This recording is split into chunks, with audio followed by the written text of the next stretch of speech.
అనంతపురం జిల్లా రాయదుర్గంలో ఎమ్మెల్యే కాల్వ శ్రీనివాసులు పర్యటించారు. రాయదుర్గంలోని లోతట్టు ప్రాంతాల్లోని డ్రైనేజీని ఎమ్మెల్యే పరిశీలించారు. చెత్తా చెదారం పేరుకుపోవడం వల్ల కాలువ పూడిపోయి ప్రజలు తీవ్ర ఇబ్బందులు ఎదుర్కొంటున్నారు. ప్రజల నుండి వచ్చిన విజ్ఞప్తి మేరకు మున్సిపల్ అధికారులతో కలిసి ఎమ్మెల్యే డ్రైనేజీ కాలువను పరిశీలించారు.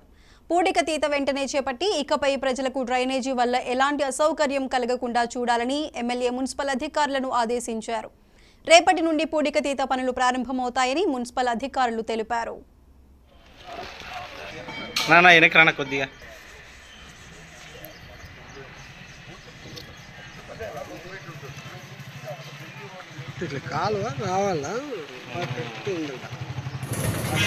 రాయదుర్గం పట్టణంలో చినుకు పడితే చాలా కుటుంబాలకు కునుకు లేకుండా చేస్తున్న రైడ్ ఇది.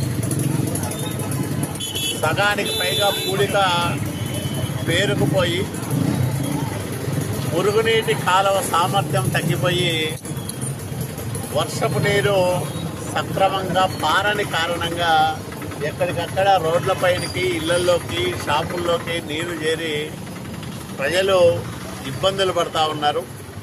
దీన్ని దృష్టిలో పెట్టుకొని నిన్న కౌన్సిల్ సమావేశంలో దీనిపైన చర్చించాం.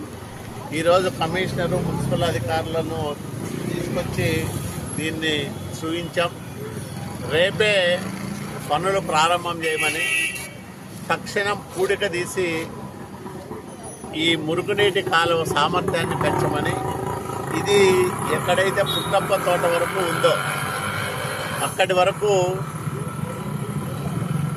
పూడిక తీసి వర్షపు నీరు సక్రమంగా పారే విధంగా చర్యలు తీసుకొని ప్రజలకు ఇబ్బందులు లేకుండా చూడాలని అధికారులను కోరాం.